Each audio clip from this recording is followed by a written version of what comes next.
नमस्कार, कुंभ श्रृंखला की इस वीडियो में आपका स्वागत है। और आज हम बात करेंगे नागा सन्यासियों द्वारा या अखाड़ों द्वारा स्थापित की जाने वाली धर्म ध्वजा की। सबसे पहले तो हम यह जानते हैं कि आखिर यह धर्म ध्वजा क्या होती है। तो मैं आपको बता दूं कि यह धर्म ध्वजा एक तरीके से अखाड़ों का प्रतिनिधित्व करती है या एक तरीके से उनके सम्मान का प्रतीक होती है।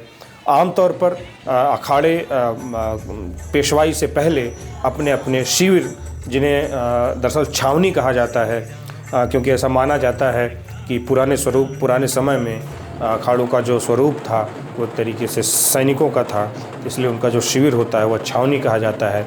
उस छावनी के मध्य में इस धर्म ध्वजा को स्थापित करते हैं। मैं आपको बता दूं कि यह जो धर्म ध्वजा होती है इसकी जो ऊंचाई होती है वो अलग अलग हो सकती है, लेकिन आमतौर पर धर्म ध्वजा कम से कम 52 फुट ऊंची होती है और यह लकड़ी की बनाई जाती है।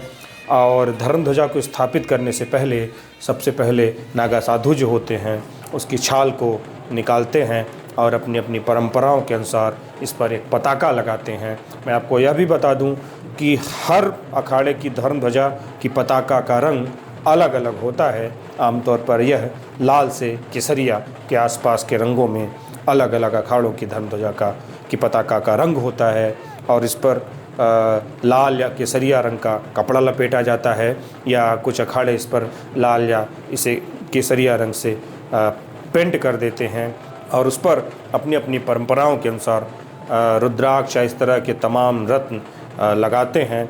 और यह धर्म ध्वजा जो होती है वह काफ़ी भारी भरकम होती है। यही कारण है कि पहले इसमें बहुत ज़्यादा संबल लगता था, लेकिन आजकल बड़ी बड़ी मशीनों के ज़रिए यह धर्म ध्वजा स्थापित की जाती है। हम आपको यह भी बता दें कि धर्म ध्वजा की स्थापना में आमतौर पर जो अखाड़ों के बड़े संत हैं, जो उनके आचार्य महंत हैं या महंत हैं, वह इसमें शामिल नहीं होते हैं। ऐसी परंपरा है कि धर्म ध्वजा की स्थापना और कुलदेव की स्थापना के बाद ही आचार्य महंत धर्म ध्वजा के दर्शन कर सकते हैं। इसलिए ज़्यादातर अखाड़ों में नागाओं के द्वारा या जो सन्यासियों से इतर जो अखाड़े हैं उनके छोटे संतों द्वारा धर्म ध्वजा की स्थापना की जाती है। और स्थापना के बाद जितने भी अखाड़ों के अनुष्ठान हैं इसी धर्म ध्वजा के पास किए जाते हैं। यही उनके कुलदेवों की स्थापना भी की जाती है और पूरे कुंभ मेले के दौरान उनका पूजन अर्चन भी किया जाता है। इस प्रकार जो धर्म ध्वजा होती है वह अखाड़ों के लिए आन बान और शान का प्रतीक होती है और अखाड़ों के लिए इसका जो झुकना है वह किसी भी तरीके से स्वीकार नहीं किया जाता है। धर्म ध्वजा के बारे में आपको यह भी बता दूं कि 13 अखाड़ों में से एक ऐसा अखाड़ा है जो 2 धर्म ध्वजाएँ कुंभ मेले में लगाता है और वह अखाड़ा है महानिर्वाणी अखाड़ा। एक ऐसा माना जाता है कि एक जो उसकी धर्म ध्वजा है वह तो अखाड़ा लगाता ही है, इसके अलावा वह पर्व ध्वजा भी अखाड़े में लगाता है।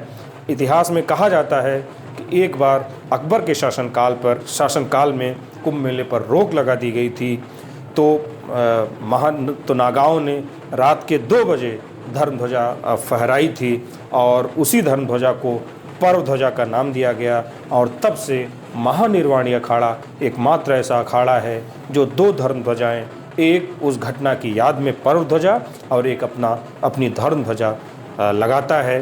धर्म ध्वजा ही एक तरीके से कुंभ मेले में संतों के आधिकारिक प्रवेश की शुरुआत है। इसके बाद वे अपने कुल देवता की स्थापना करते हैं और फिर पेशवाई जैसी प्रक्रियाएं होती है, जिसके बारे में हम आपको आगे अपने वीडियो में बताते रहेंगे। तो इस वीडियो में फ़िलहाल इतना ही। आप हमारे चैनल को सब्सक्राइब करिए, हमारे वीडियो को शेयर करिए और आपको जो स्क्रीन पर बेल आइकन दिख रहा है या जो घंटी वाला आइकन दिख रहा है उस पर क्लिक करिए। नमस्कार।